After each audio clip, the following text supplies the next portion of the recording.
Heilige van God, in Hij heerst voor die eeuw. Al daar is macht in Sy woord, soos die waters dryf Sy stem, soos die son op die see se blou, so die rykdom van Sy krag.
Chris en Shalla is hier vandag. Ik wil voor allemaal welkom sê dan. Wil ek persoonlik welkom sê my ma en pa. Is vandag hier. Hulle is 88 jaar oud verjaar. Hulle het gekeis toe hulle 9 jaar oud was. So oor 1 jaar is hulle vir 80 jaar gekeis.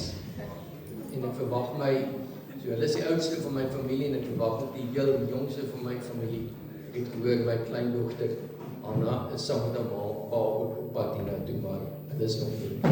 So welkom almal. Ek glo dat die Here vandag vir u iets spesifiek en spesiaal vir u het. So julle almal het al beleef dat my selfoon tydens die diens partykeer onmiddellik of ontydig lei. En ek weet dit is sterend, maar as ek oproep is die van I'm all for the hospital, dan moet ek my foon aanhou. Ek kan dit nie afsit nie, want hulle mag my nodig hê vir advies, of dat ek moet terugkom hospitaal toe, of ICU toe. Ek kan die foon afsit, en as hulle dan bel, dan sê dit subscriber not available. Of partykeer doen ek dit, wat ek dit divert, ek omlei my foon na iemand anders toe, wat dan my roep, who's got to take my call, en hy moet dan namens my antwoord, of namens my na die patiënt gaan kyk. Of, ek kan dit antwoord, as die foon lei. As ek nie antwoord nie, dan gaan hy hulle aanhou bel, tot hulle my of dan iemand anders in die hande gekry.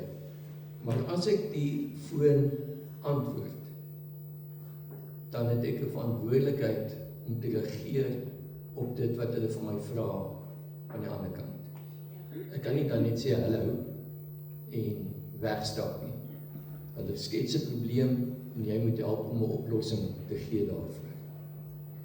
And how many times does God call us, are we then diverted to somebody else to answer our call? Or are we subscriber not available? Or do we answer when he calls? And do we react on what he asks from us? Kom ons lê hieroor. Dankie liewe Heer, dat ons vandag hier saam kan vergader. Nie om woorde van 'n mens te luister nie, maar om te hoor wat u woord vir ons sê. Speak, Lord. Open our hearts and make the word alive in us. Amen. Calling, to be called, is not just for pastors or prophets or preachers. Every one of us has been called or are being called. 1 Peter 2 verse 9 says, "But you are a chosen people, a royal priesthood, a holy nation, God's special possession, that you may declare the praises of him who called you out of darkness into his wonderful light." So die dag wat ons tot bekering gekom het, wat ons die Here aangeneem is, we were called from darkness to the light. So we were all called. In Romeine 8 vers 28 en 30 sê, "And we know that in all things, God works for the good of those who love him, who has been called according to his purpose." Not our purpose, his purpose. "For those God foreknew," het voorheen al van ons geweet, "he also predestined." Predestined beteken uit jou destiny al vooruit besluit. Die predestined, die foreknew, het geweet van jou, he also predestined you to be conformed to the image of his son. Vers 30 sê, "And those he predestined, he also called. And those he called, he also justified. And those he justified, he also glorified." Die oomblik toe die Here jou geroep het, uit die duisternis uit, na die lig, he justified you.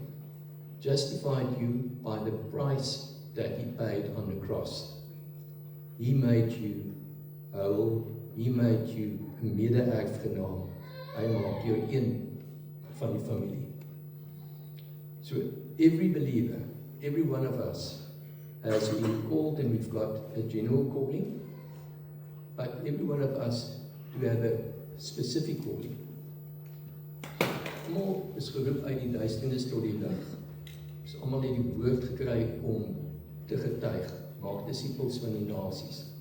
But every one of us has a specific calling, and that calling, I don't want to say differs from day to day, but you can have a new calling every day. 'n Spesifieke opdrag, roeping vir daai spesifieke dag. En luister na hierdie stelling. God does not call the qualified. He qualifies those he called. En as ek weer terug gaan na Romeine 8 vers 28 wat ek net maar gelees het. "And we know that in all things God works for the good for those who love him, who have been called to his purpose." Alles wat met jou gebeur het, tot met vandag, het met 'n doel gebeur for God's purpose.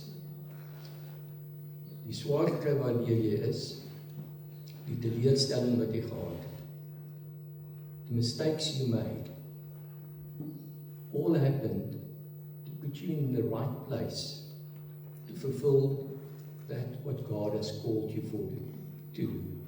He called you out for his purpose, but everything that happened before, he allowed or took time to prepare you for what he has called you to do.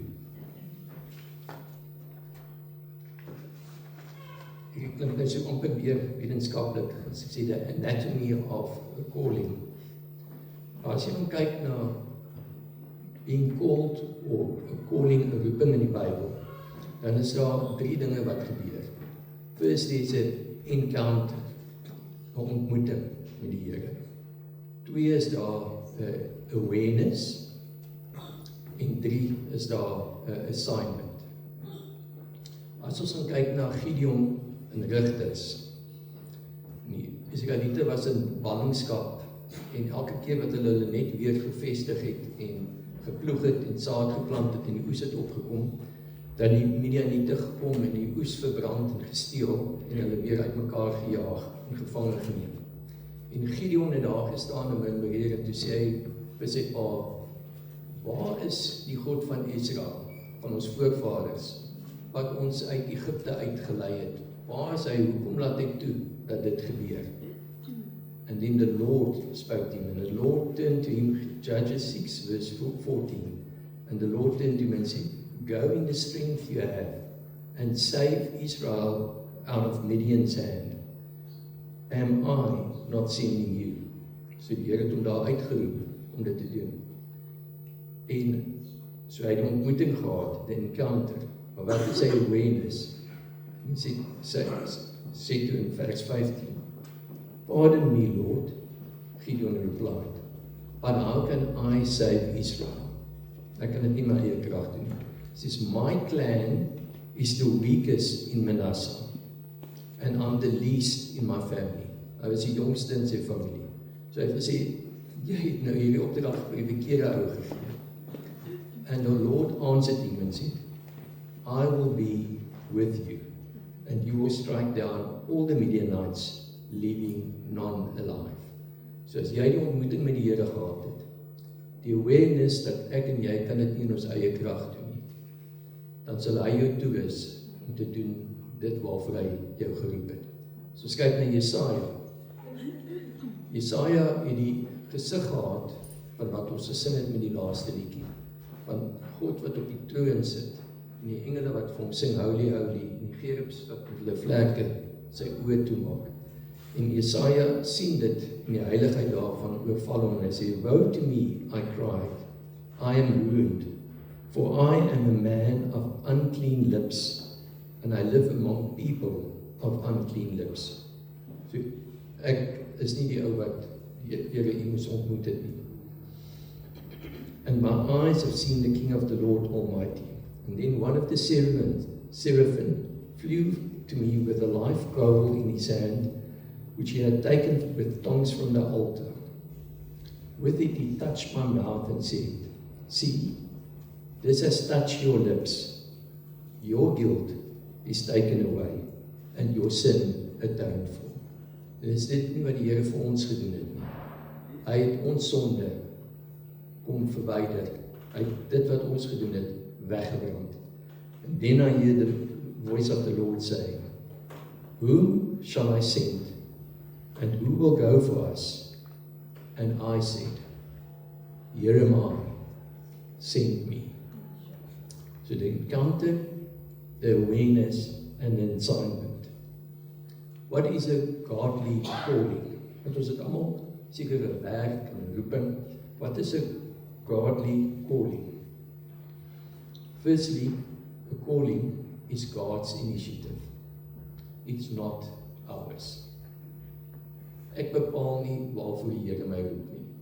Hy bepaal waarvoor my roep. Ons het daar in Romeine gesê, for his purpose.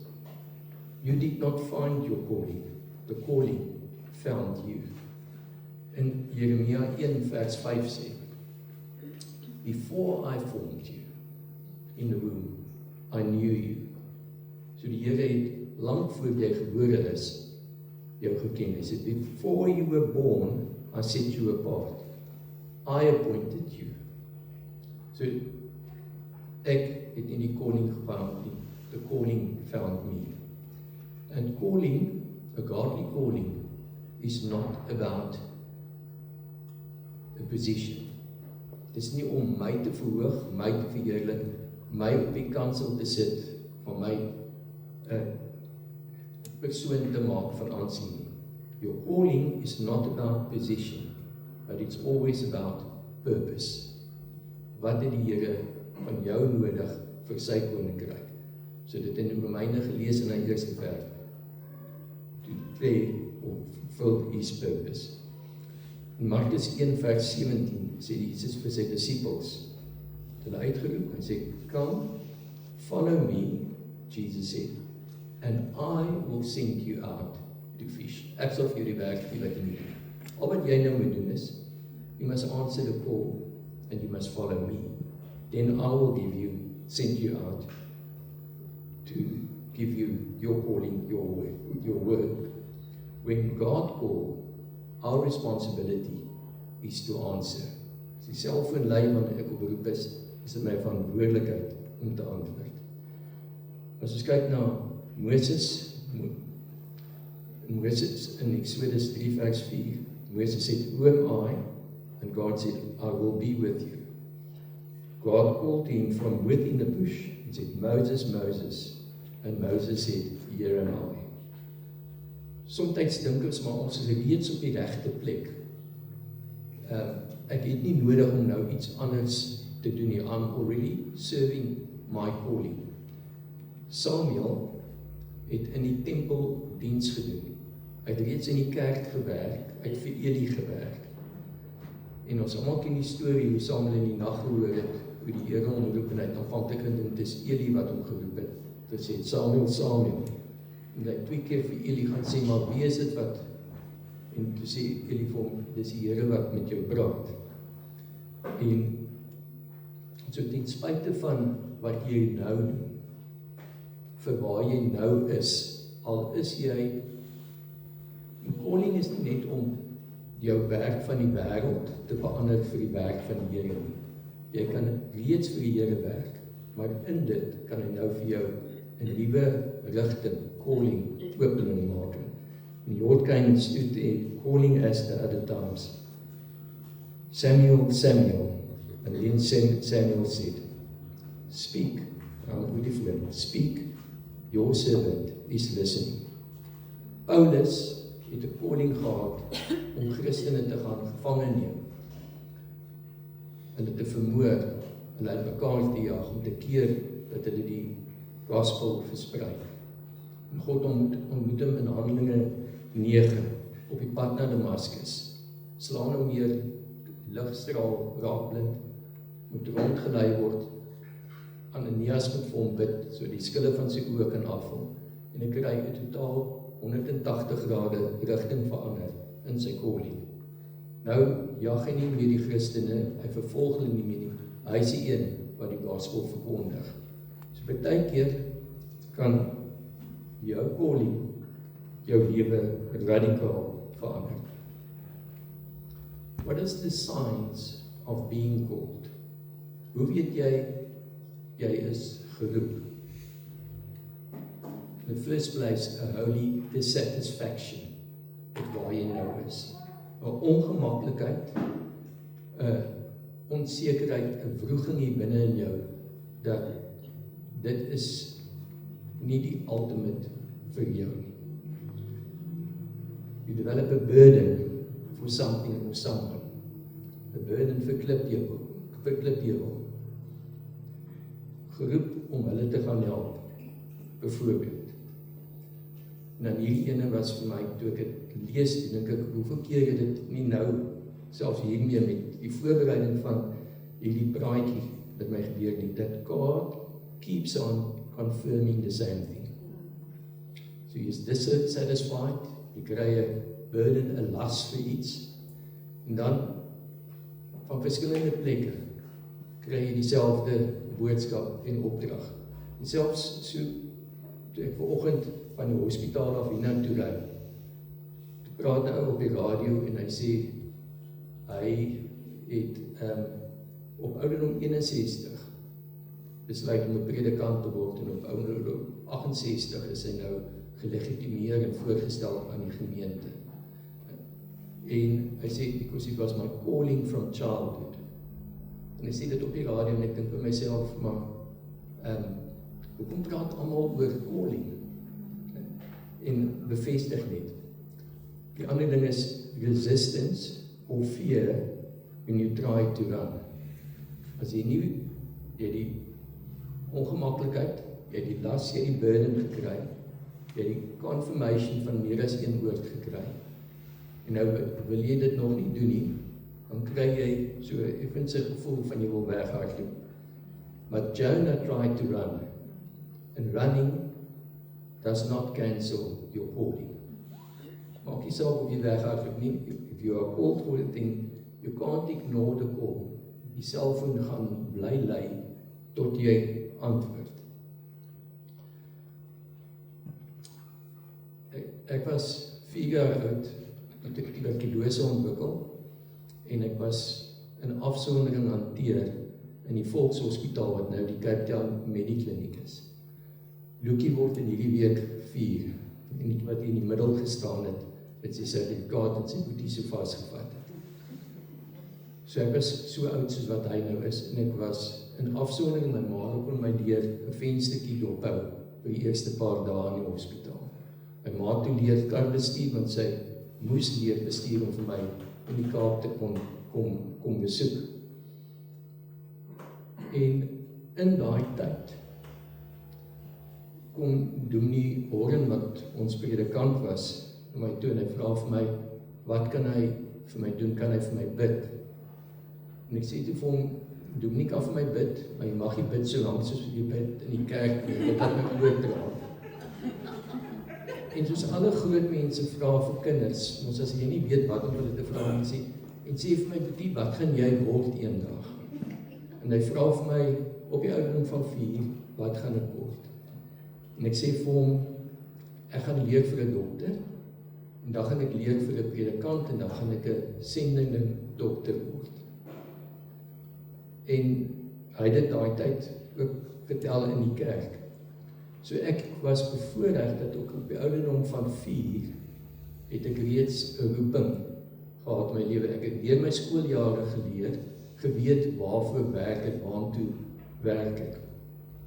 En toe ek 2de jaar op universiteit is, toe gaan ek van die een kerk oor na die lighuis toe, en ons bid vir Tannie Colleen en Pastor Waltie, en dit is fire and brimstone, en ek besluit, maar moet ek nie dalk opskop, want die studies is moeilik, jy sit nagte deur en so. Gaan dit nie vir my makliker wees as ek opskop en voltyds in die bediening gaan nie. En ek maak 'n afspraak met Tannie Colleen om met haar te gaan praat daaroor. En ons sit ook aan haar lesenaar, en terwyl ek praat, leun sy so effens vorentoe, so half om beter dan te kan luister. En ek leun ook vorentoe, want sy gaan nou vir my 'n goddelike woord hê, en sê welkom, los die studies, begin volgende week by die Bybelskool. Terwyl ek so vorentoe, gee sy my 'n veeg deur my gesig, en sy klap my deur die gesig, en sy sê vir my, Ristron, shame on you. The God has called you out and gave you a talent, and now you want to throw it back into his face. En sy het my so skaam gemaak. En ek het en sy het gesê, and when you qualified, you will be able to testify and help people in situations and places where we as church can't reach. Maar om 'n roeping te hê, is nie altyd net maklik nie. It comes with a cost. Daar's 'n prys om 'n roeping te betaal vir 'n roeping, and there's a power that comes with answering your call. The cost, Lukas 9 vers 23 sê, and then he said to them all, whoever wants to be my disciple must deny themselves and take up their cross, not once, but daily, and follow me. En my pa sit vandag hier, maar in daai tydperk by die lighuis, besluit ek maar myself laat glo doop. Uit 'n stap van gehoorsaamheid. Ek kom uit 'n tradisionele kerk uit, ek is klein gedoop, en my ouers sê, maar jy's klaar gedoop, dis nie nodig nie. En ek voel in my hart, maar die Here roep my, ek moet gedoop word. En my Pa sê, as jy vandag hier uitstap om jou te laat doop, dan moet jy jou kar sleutels afgee, kamer afgee, kom nie terug huis toe. And he made me evaluate, what will I pay, what cost will I pay to be baptized? En ek gaan aan om die aand gedoop te word met my tassie by my, nie wetend waartoe ek gaan as ek klaar gedoop is nie. Toe klaar gedoop is, toe pastoor Walter die mikrofoon en hy sê vir my, wil jy iets sê?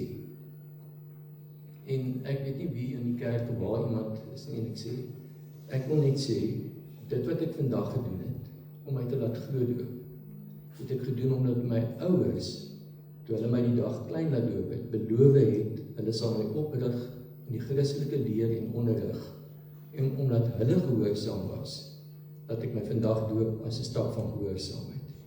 En toe ek uitstap, toe staan my pa daar en sê, kom terug, huis toe, jy is welkom. Ek het nie nodig gehad om die prys te betaal nie, but no one can take away, and I was willing to pay the price. En dit maak die stap van geloof vir my soveel meer werd. So there's a cost. You've got to deny yourself and take up your cross daily and follow me. So jou eie begeertes, jou eie behoeftes, moet ons een kant toe skuif and follow Jesus. Baie keer gaan jy weerstand ervaar op jou pad van jou roeping, jou calling. But resistance is often a sign that you are doing the right thing, that you are a threat to the enemy. Ephesians 6 verse 12 sê, for our struggle is not against flesh and blood, but against the rulers, against the authorities, against the powers of this dark world, and against the spiritual forces of evil, even in the heavenly realms. So, baie keer as jy die regte ding doen, dan sal mense jou kritiseer. Ja, vir my om te gevoel het om te kom, om die vandag die woord te bedien. So, wie is jy om dit te kan doen? Jy is nie opgelei om dit te kan doen nie. Toe Chris my gevra het om dit, sal ek help om die woord te bedien, sodat hy en Shalaf vry kan wees. Toe het ek ook gedink soos Jona. Ek het nie onmiddellik ja gesê nie. Ek het tyd gekoop en gesê, Chris, ek sal, mama, ek net kyk hoe lyk my spoedrooster, ek gaan net vir Marisa vra, en dan gaan ek terugkom na jou toe. So I bought time. En ek het die altyd skuldig gevoel, oor ek nie vir hom ja gesê het, en toe ek vir hom ja sê, toe die 2 datums wat hy vir my gegee het, eerste Sondag van Maart, of die laaste Sondag van Maart, toevallig toe spoed ek al 2 daai Sondag. Maar, omdat ek my committed toe, daartoe het ek besluit, ek sal iemand anders by om volgende Sondag saam met my te werk, en dan sal ek insqueeze. En 2 weke terug, toe bel die ou te sê, maar hy moet die Vrydag kry 'n operasie, so hy kan nie meer nie. Nou, ek en Marisa, hoe gaan ek vir Chris sê, ek kan nie weer daai Sondag preek nie. En ons eet saam met Chris en Shala, en ek sê vir Chris, kan ek dalk daai Sondag skuif vir hierdie Sondag. En hy en Shala kyk vir mekaar en sê, weet jy, ons het geweet hoe besig jy is, en die Sondag wat ons aanvanklik vir jou gegee het, moet ons in elk geval in Durban wil wees. So ons sou nie die geleentheid kon kry om Carla se diens by te woon, en ons wou jou vra om te ruil, maar omdat jou program so vol is, het ons gedink, toe maar ons gaan dan, maar daai Sondag nie heen en weer ry, die kinders Durban wil toe. Hy sê, dit pas vir ons net ook soveel beter.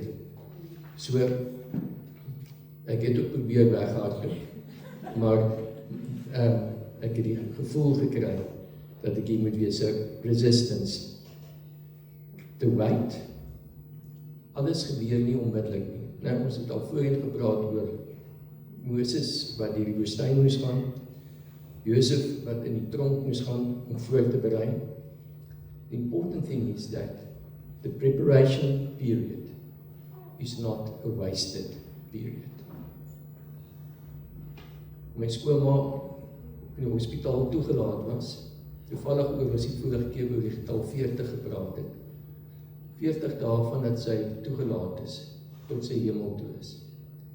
Not time to prepare her for going to heaven, but the time that we got to prepare for saying goodbye to her. En die Here het vir ons genade gegee. As jy gaan kyk na 'n stuk yster, rou yster, en die blacksmith, Afrikaans sê hoefsmid, vat hierdie stuk yster en hy druk dit in die vuur tot dit rooi warm is, en hy vat sy hamer en die aambeeld en hy kap hierdie yster en hy vorm dit tot in 'n swaard of 'n instrument wat dit moet wees. Dan kon die yster ook sê, dis warm nie, sodat jy brand my moenie. En hy kan ook sê, moenie my nog 'n keer slaan nie, dis seer. But if that doesn't happen, he will never become what he has to become. En baie keer in hierdie wagperiode, voorbereidingsperiode, gaan ons deur die vuur. Vat ons 'n nag of 2, sodat ons beter kan staan. So there's a cost, there's resistance, there's a weight, but there's also power. 2 Timotheus 1 vers 9 sê, He has saved us and called us to a holy life. Not because of anything we have done, wat ons in die begin gesê het, nie oor ons goedheid nie, but because of His own purpose in grace, the grace that was given us in Christ Jesus before the beginning of time. Soos Chris laas Sondag gesê het, ek kan seën en grace oor jou uitspreek, maar as jy dit nie vat en glo nie, dan gaan dit nie betekenis van jou. En when you walk in a calling, God backs it. When you say yes, the Holy Spirit empowers you. You cannot fulfill a divine calling with human talent. Ek kan die meeste talent hê, maar ek kan nie my goddelike roeping vervul as God my nie toerus nie. Handelinge 1 vers 8 sê, but you will receive power when the Holy Spirit comes on you, and you will be my witness in Jerusalem, in all of Judea, Samaria, Durbanville, and to the ends of the earth. So you will receive power. The anointing, the call of God, comes with the equipment of God. Ek het 'n wit stinkhout daar agter in my tuin, 'n massiewe groot boom. En elke jaar moet van sy takke afgesny word, om hom in plek te hou, sodat my buurman nie sê, ek groei nou sy hele tuin toe. En ek kan 'n kragsaag gaan hier onder in die dorp.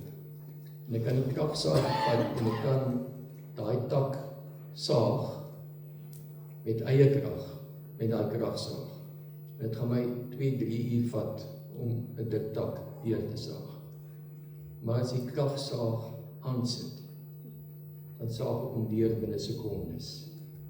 So if I do my calling in my own power, it will be a lot of work.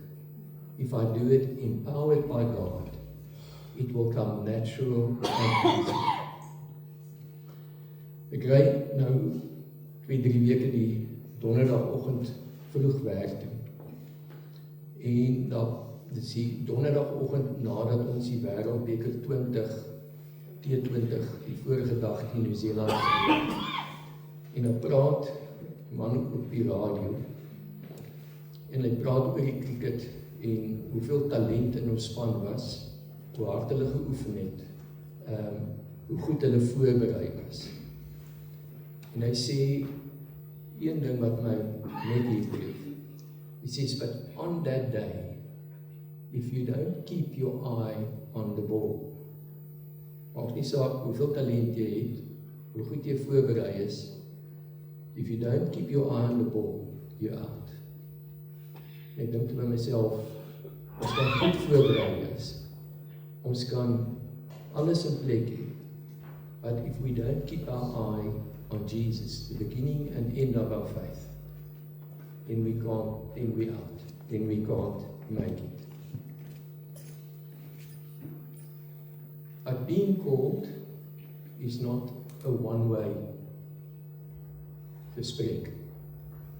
So, ek hou van die hospitaal, is nie net hulle wat praat nie, ek praat ook terug. En ek gee ook opdragte. So we have the privilege, through Jesus Christ, who paid the price, voorhangsel wat geskeur is, het ons direkte toegang tot God. So we can call on God, the beginning and end of our faith.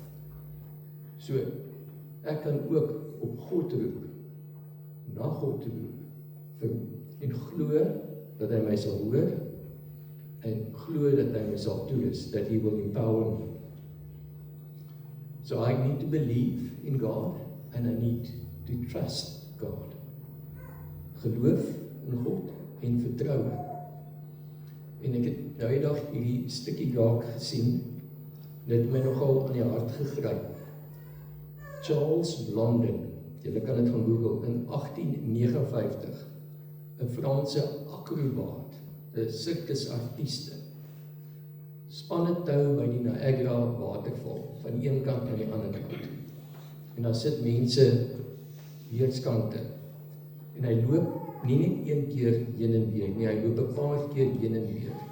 En hy gaan haal stelte, en hy vat stelte en hy klim op die stelte, en op die stelte loop hy oor die tou, oor die Niagara waterval, heen en weer, en hy kom terug, en hy trek daar 'n klein kruiwa uit. En hy sê vir die mense, glo julle, ek kan met hierdie kruiwa op die tou van hierdie kant soontoe staan. En die mense cheer en sê, we believe you can. You can walk with stilts on that road. Surely you can walk with the wheelbarrow. He says, so you believe I can do this? And I say, you can do this. He said, do you trust me enough to climb into the wheelbarrow? En ons glo, almal wat die Here al gedoen het, ons glo die krag wat hy het, wat hy kan doen. Do we trust him enough to climb over the side of the boat and walk on the water? Glo ons hom, vertrou ons hom genoeg om ons lewe in sy hand te sit en te sê, maak met my soos u wil. Proverbs, Spreuke 3 vers 5 sê, trust in the Lord with all your heart and lean not on your own understanding. My broer het altyd, my ouer broer het altyd my sê, jou probleem is jou kop. Jy probeer te veel dinge uitredeneer self. Jy moet glo soos 'n kind. Trust in the Lord with all your heart and lean not on your own understanding. As jy 'n soldaat in die weermag is en jou bevelvoerder sê, los alles daar, hardloop soontoe. Dan vra jy nie hoekom nie, jy hardloop want hy het gesê jy moet. But if God calls us, then we want a 5-year plan. We want to know, God, why do you call us? How is it going to look? How are you going to provide for us? What will be the end of this plan? And we must trust in the Lord with all our heart and lean not on our own understanding. Die ou vanoggend wat op die radio gepraat het, wat 'n predikant geword het, hy het die vers gekwoteer en ek het dit gou neergeskryf. En my handskrif is nie altyd so dat ek alles kan lees nie. Veral nie as ek skryf terwyl ek ry nie. Moenie dit doen nie, dit verhoog jou risiko om dit vas te hou. Maar my karakter sien so wat my waarheid. Filippense 3 vers 13 en 14 sê, brother and sister, I do not consider yet to have taken hold of all. So ek is nog definitief nie daar. But one thing I do, I forget what is behind me. Want ons word te veel geherinner aan die foute wat jy gemaak het, aan die verkeerde dinge wat jy gedoen het. Sê, I forget what is behind me and straining to what is ahead. I press on toward the goal to win the prize. Luister nou mooi. To win the prize for which God has called me heavenward in Christ Jesus. So ons moet vergeet van dit wat agter is. Ons moet daai gebruik as toerusting vir voorbereiding, maar nie as oordeel nie. En ons moet ons uitstrek na dit wat voor is. Because we are called heavenward. Ons is geroep om in die hemel te kom, deur Christus Jesus.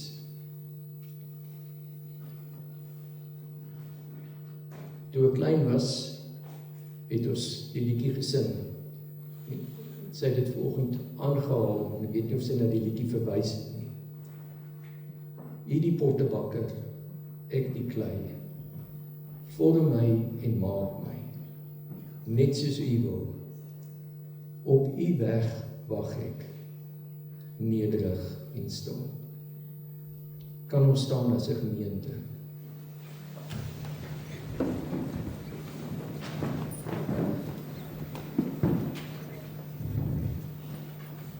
Ons maak die woord toe en as 'n verklaring, a declaration. Say the following. Lord, here I am.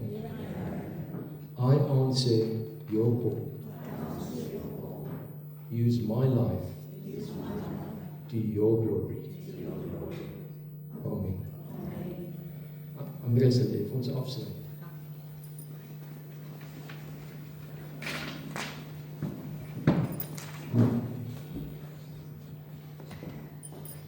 Father, I thank you that you have called each of us and that you have prepared us for this moment in this time. And I want to pray that as we surrender to your spirit and your call today in a fresh and a new way, you would lead us and that you would bring to us a view and a vision of the Father that we've never had before. We ask it in Jesus' name. Amen. Heer, seënde week. Moenie vir Christus sê ons het so vroeg klaar.